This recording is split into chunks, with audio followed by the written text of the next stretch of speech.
Hey, in this video, I'm going to talk about my 90-day plan to get monetized on YouTube, and in it, I talk about some different things like business in general, even capitalism, how I find my viewer avatar. It's more just a talking style video. So who my kind of mentor is, I give you some different books advice. If you want to skip forward to a part that's relevant to you, I'll make sure to put chapters in the description. So click ahead, like this video for the algorithm. So right now I have a few different sheets of paper here that we're going to go over the plan. I'm going to say step one, what I've been doing is the throw spaghetti at the wall method, okay? And what I mean by that is I've just been trying different types of content. I'm going to do that, like my different passions, and I have a list of different things I'm interested in somewhere here. Making money, I think right now is, and I think I might go down more of a path of being a kind of how to make money entrepreneurial stuff, because let's get back to that. I'm going to go over some of these other circles here. So audience cares about. What's something that the audience cares about? And another thing is what's a shareable moment.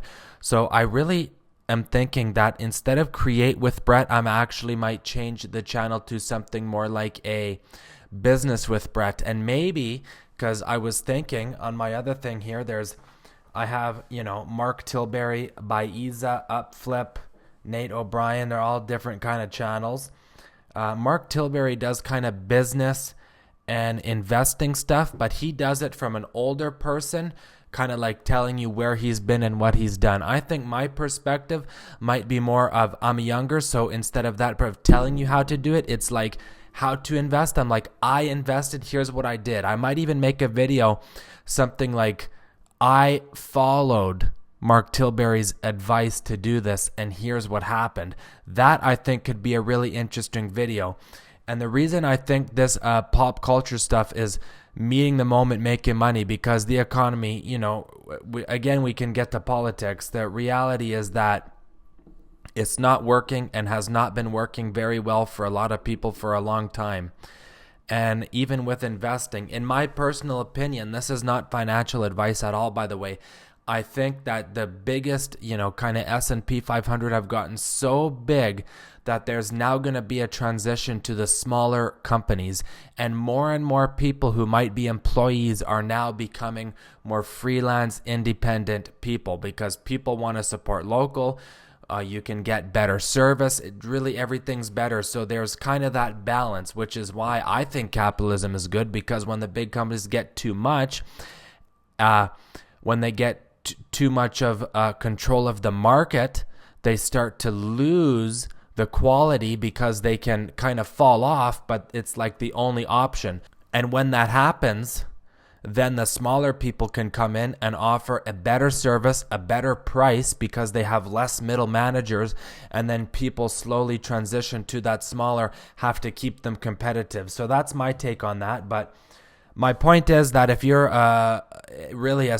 you want to be kind of an independent business owner, there's lots and lots and lots of opportunity. And I think the opportunity, in my non-professional opinion, just being an observational entrepreneur, is that the trend is definitely going towards the smaller startups and more localized things. So if you are thinking, you're 50 grand a year at whatever job you do, you're like, wow, this 50 grand a year, you kind of barely making ends meet with what maybe 10, 20 years ago would have been a decent income.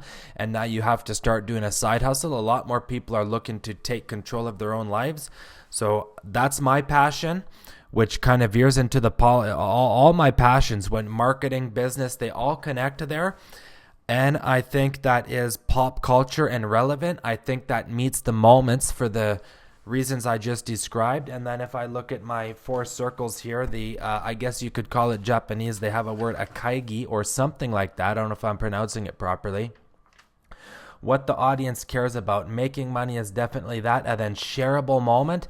That's an interesting question. So when something is so interesting, shareable, I've looked at like music, and people studied them. That comes into the marketing part. What makes it shareable? I think part of what makes something shareable is if someone shares it with someone else, it gives them status, because then they're signaling to that other person that they're in the know and have insider information, which is why memberships and clubs and exclusivity things like brands, Louis Vuitton, their logo. People pay that money so other people can see the logo.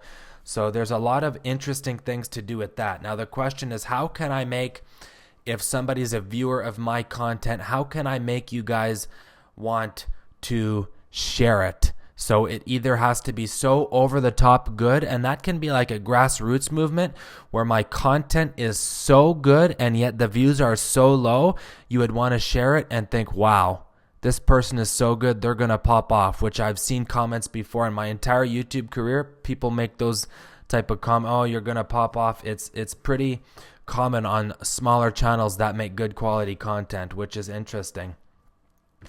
So then I have over here, so basically I had it written down here, throw spaghetti at the wall. So that's kind of step one of the plan, throw spaghetti at the wall, test the waters, and then that would lead into finding my viewer avatar. So my viewer avatar is the type of person I make content for, because when you try to please everybody, you end up pleasing nobody. So I have to figure out exactly who my viewer is, and right here I have a viewer avatar workbook, which I'm going to get into in a few minutes.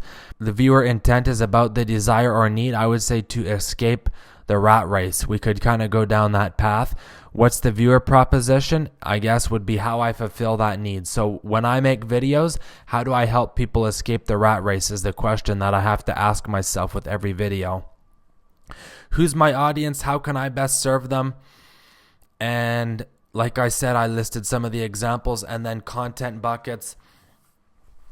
Now, by the way, my whole philosophy on this, how I'm going to create my successful channel, actually comes from someone called Daryl Evs, who I think Mr. Beast, when he went on Joe Rogan, actually mentioned Daryl Eves or Evs, I think it's Eves, on the podcast, and said that's someone he works with a lot. So I ordered his book. It's going to come in. I'm going to read that. He's working on version 2.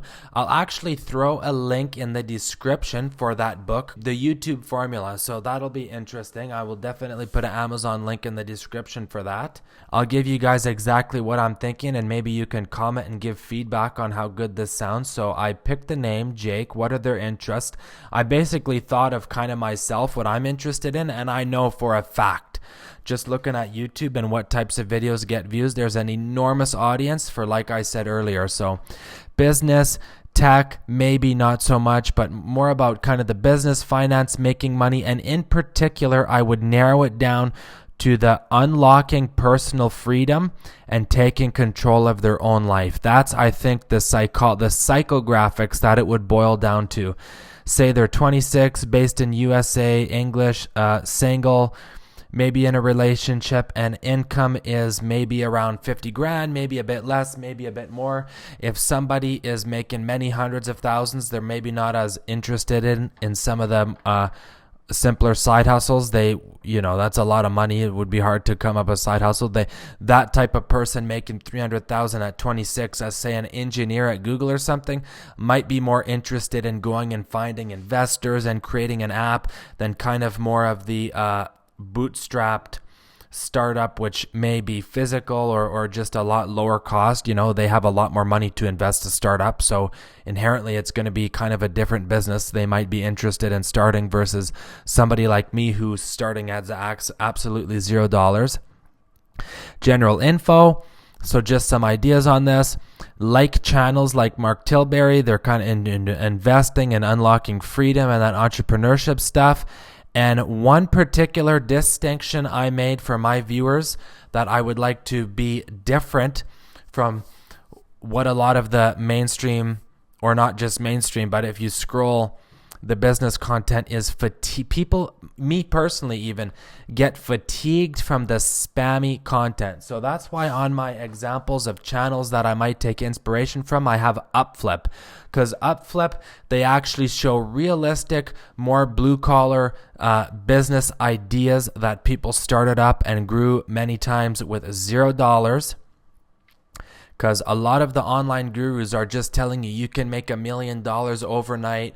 You just have to buy my course, and it's just spammy. Okay, most people, yeah, you can do it overnight after you've done it 15 times and failed and failed and failed. And the courses can teach you stuff, but I don't necessarily agree with the overselling of it. There's so much oversold of it. I would rather build relationships, be authentic. And if you guys want to pay money for some course or whatever program I have in the future, then that's perfect. And now avatar statement. So Jake is a 26-year-old male who wants to make more money and have more personal freedom. He wants someone who can relate more and not make them feel like SHIT for not doing everything. Like so many of these channels do. Oh, it's so easy. Anybody can make $100,000 in 1 week. It's to me, it's just not the reality. If you have lots of experience and connections, absolutely you can do that. But for the average person who grew up not super rich, I think there's a lot of ways you can certainly make money and do it quickly, but I just want to come at it from a bit more of a realistic standpoint. So that would say is going to be my unique value proposition.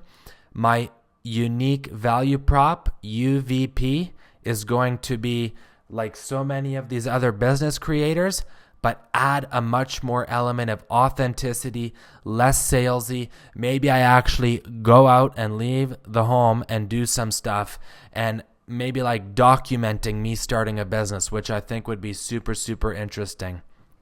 So then how I get monetized is 90 days. The main point is that I have to find my viewer avatar. Have to find the avatar and really narrow in on that person, because there's going to be millions, maybe tens of millions of people like I just described, and I have to figure out how to serve that person's exact interests in a way that can actually help them.